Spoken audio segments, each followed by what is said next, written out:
Olá, obrigado por estar acessando aqui meu canal. Queria agradecer as pessoas que têm participado aí, que têm gostado dos comentários, das minhas exposições. Fico muito contente. E aí só reforça o meu interesse em colocar mais matéria aí para vocês, tá bom?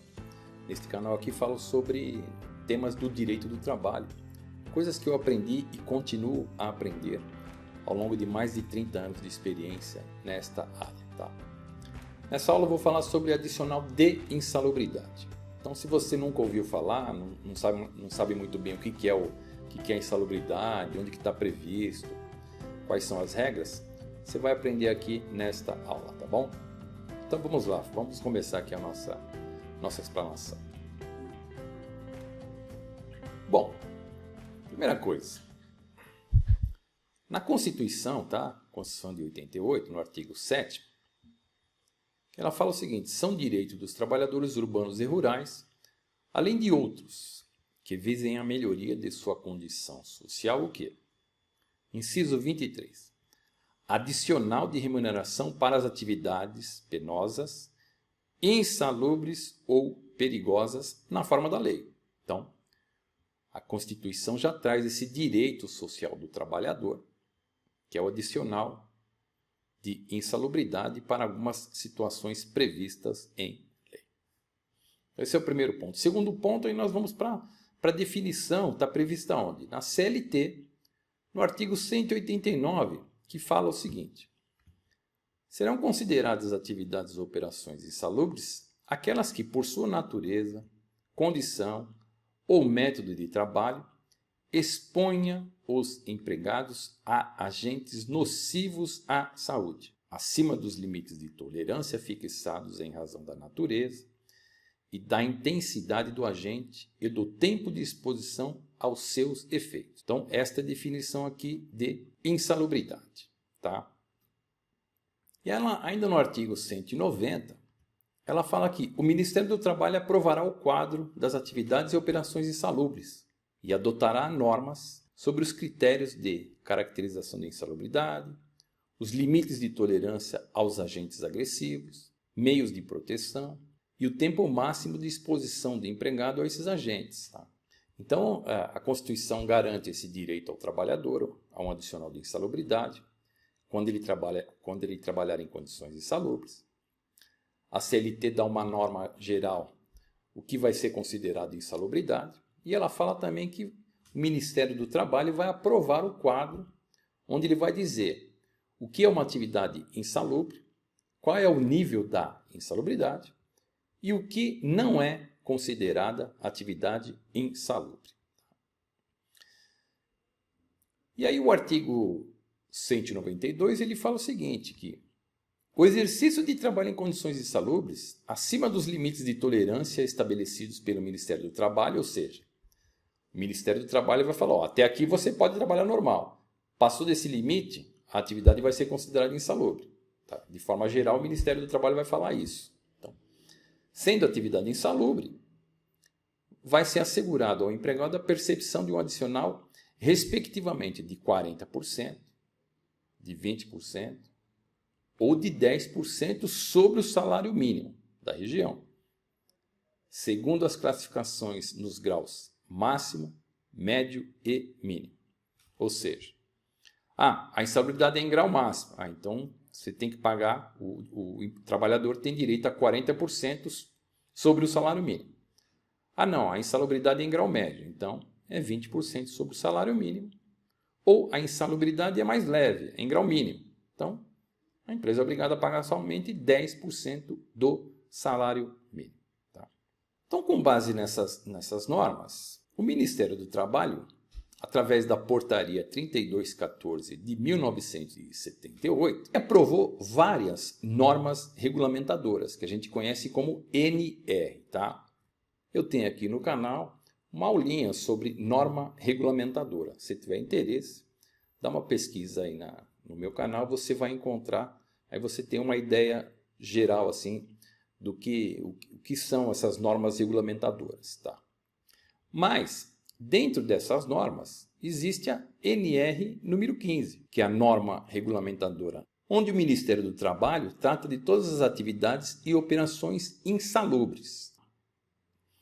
E aí, eu coloquei um link aqui. Se você tiver interesse em se aprofundar no estudo de todos os itens desta NR, tá?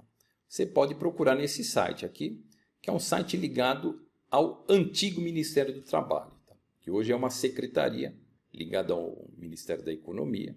Nós estamos gravando essa aula aqui em janeiro de 2020. Mas você tem esse site aqui, que você pode pesquisar a NR número 15. Tá? Então vamos dar uma olhadinha aqui nela, só para você ter uma ideia geral. Então, esta NR, por exemplo, você vê aqui, olha, ela é uma NR que tem 82 páginas, tá?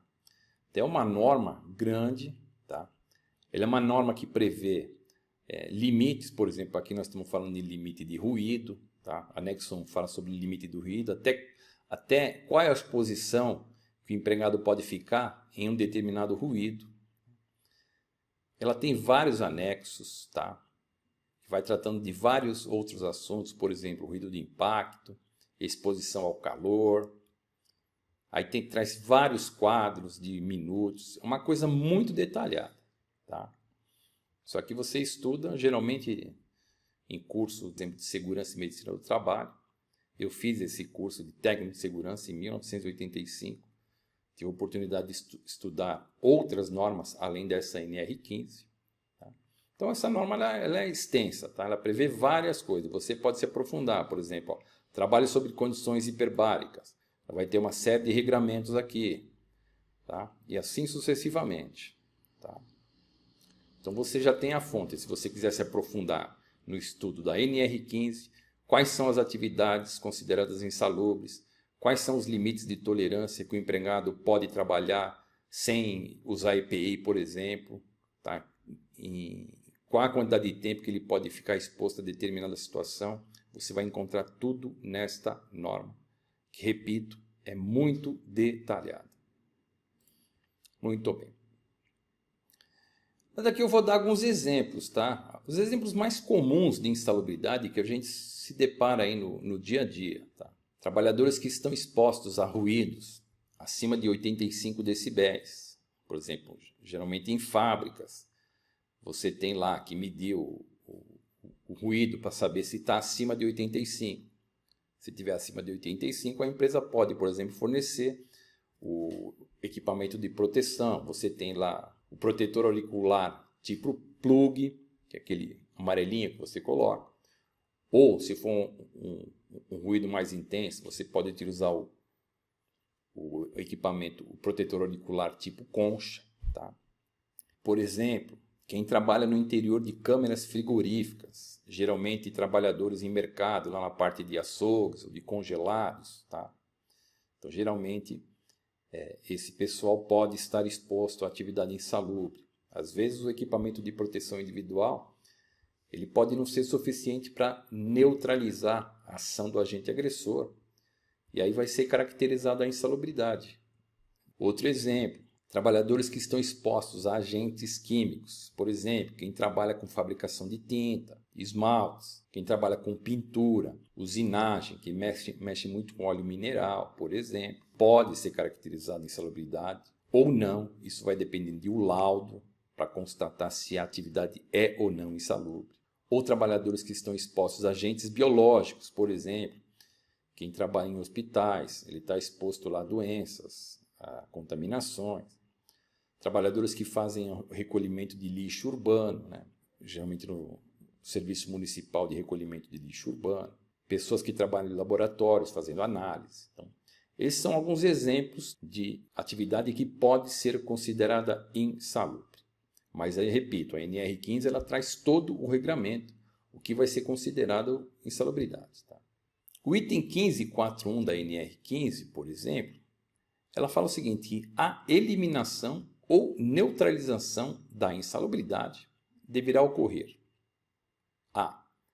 Com a adoção de medidas de ordem geral que conservem o ambiente de trabalho dentro dos limites de tolerância. B. Com a utilização de equipamento de proteção individual. Tá? A primeira medida, a empresa precisa eliminar aquele risco. Vamos dar um exemplo aqui. você tem uma máquina lá que ela faz um ruído acima de 85 decibéis. Então a empresa, por exemplo, pode fazer uma clausura dessa máquina, ou seja, é uma norma de ordem geral que ela vai o quê? Ela vai eliminar aquele ruído. Então o ruído de 100 decibéis vai cair para 60 decibéis, por exemplo. Então ela eliminou aquele agente agressor, então o ambiente está dentro do limite de tolerância. Então não é um ambiente insalubre. Quando não for possível a utilização de medida geral, né, que são os equipamentos de forma coletiva, então você cai para o segundo estágio, que é a utilização de equipamento de proteção individual. A empresa vai fornecer o equipamento de proteção individual para o empregado, né? Ou seja, existe lá um risco, mas ele está neutralizado com o fornecimento do EPI. Vamos voltar no nosso exemplo aqui. Existe um ruído lá de 87 decibéis, que está acima do limite de 85 para uma jornada de 8 horas. Então a empresa fornece o equipamento de proteção, aquilo neutraliza, então ela não precisa, por exemplo, pagar o adicional de insalubridade. Tá? Muito bem. Como é que faz? Como é que eu sei que eu devo pagar, não devo pagar? Como é que eu faço? Estou montando uma empresa ou minha atividade, ou eu trabalho numa empresa assim ou assado? Bom, a NR15, lá no item 15.411, por exemplo, ela fala que é necessário, para a constatação da insalubridade, que seja feito um laudo técnico de engenheiro de segurança do trabalho ou médico do trabalho. A própria CLT, no artigo 195, ela fala que a caracterização e a classificação da insalubridade e da periculosidade também, segundo as normas do Ministério do Trabalho, far-se-ão através de perícia a cargo de médico do trabalho ou engenheiro do trabalho registrado no Ministério do Trabalho. Então, a empresa é obrigada a ter lá um laudo. Então, ela fala, não, minha atividade não é insalubre, não vou pagar o adicional de insalubridade.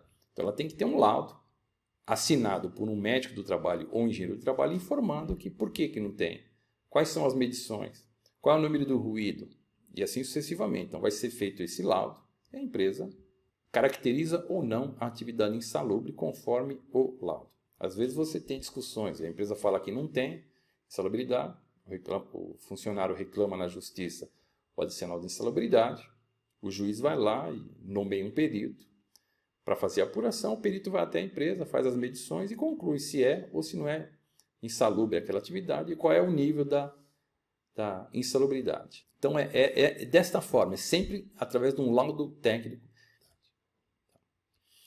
Então vamos falar um pouco sobre os cálculos demonstrativos. Tá? Como é que a gente faz o cálculo da insalubridade? Primeira coisa que a gente precisa saber é, qual é a base de cálculo do adicional de insalubridade?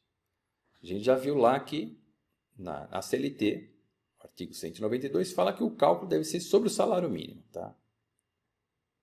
Recentemente, não é tão recentemente, que em 2008, o STF, fazendo uma discussão lá sobre salário mínimo, publicou essa súmula vinculante aqui, número 4. Súmula vinculante é uma súmula obrigatória, tá?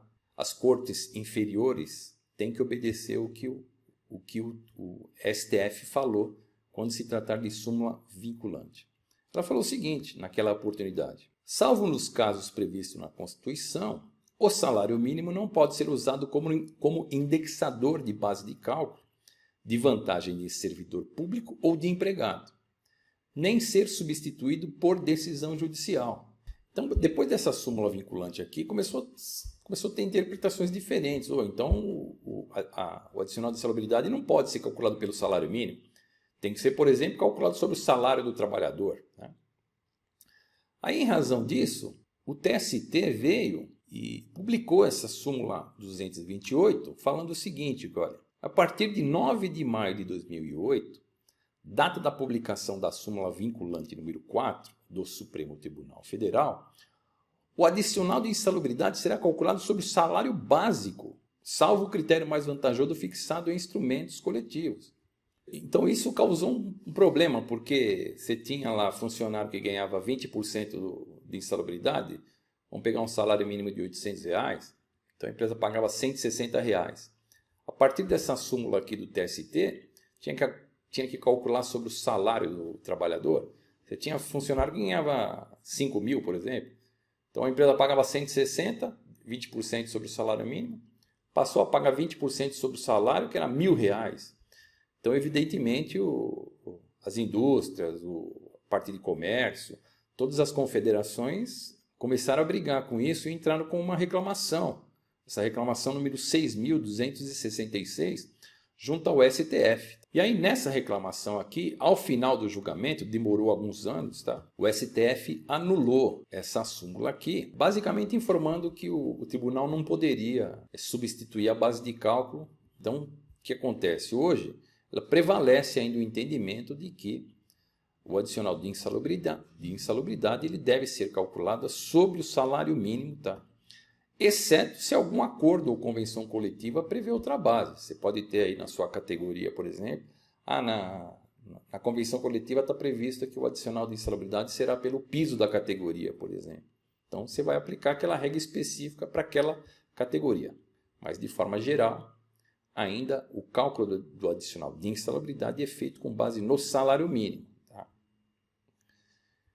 Eu estou gravando essa aula aqui em janeiro de 2020. Até 2019 o salário mínimo era 998, hoje deve ir para 1.036, mais ou menos, eu ainda não vi o decreto aumentando o salário mínimo, mas deve ser mais ou menos isso. Tá? Então vamos utilizar aqui, ó. Então aí o cálculo fica fácil, né? Então o salário mínimo de 2019, por exemplo, era 998. Então 40% de 998, se a atividade for considerada insalubre, a empresa vai pagar o valor de R$ 399,20. Se for uma insalubridade em grau médio, 20% sobre 998, a empresa vai pagar R$ 199,60 por mês. Se for em grau mínimo, R$ 99,80 de adicional de insalubridade. E aí o adicional de insalubridade ele tem reflexos, né? Uma vez que o trabalhador tem direito ao adicional de insalubridade, essa parcela se reflete em outras parcelas. Tá? Então, algumas peculiaridades aqui.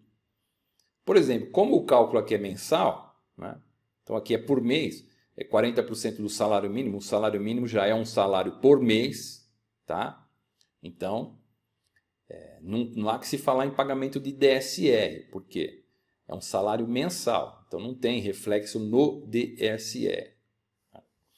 O adicional de insalubridade, ele integra a remuneração para todos os efeitos legais. Ah, Rogério, o que quer dizer isso aí?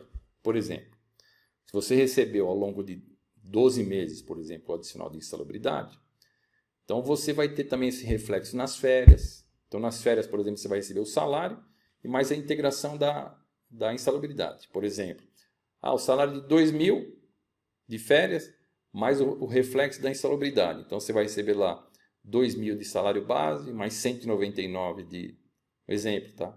199 de adicional de insalubridade e depois calcular 1/3 nas férias. 13º a mesma coisa. Tá? A empresa pagou o adicional de insalubridade, então você vai ter o reflexo também, 8% também sobre o adicional de insalubridade para ser depositado no FGTS. Tá? E aí também você tem a contribuição previdenciária. Então, se você recebeu o adicional de insalubridade, se a empresa pagou o adicional de insalubridade, ela também vai ter que pagar contribuição previdenciária e também descontar do trabalhador a parcela dele lá, 8%, 9%, 11% sobre também o adicional de insalubridade. Também existe o reflexo no imposto de renda e no fundo de garantia, conforme eu falei. Tá? E nas verbas rescisórias, por exemplo, eu fui demitido, eu tenho 2.000 de salário, então a empresa vai pagar lá 30 dias de aviso prévio, se for esse o caso, que pode ter aviso prévio de mais dias. Então, a empresa vai me pagar o aviso prévio indenizado de 2.000 e também o reflexo do adicional de insalubridade. Vamos imaginar que é 199 mais 199, então 2.199.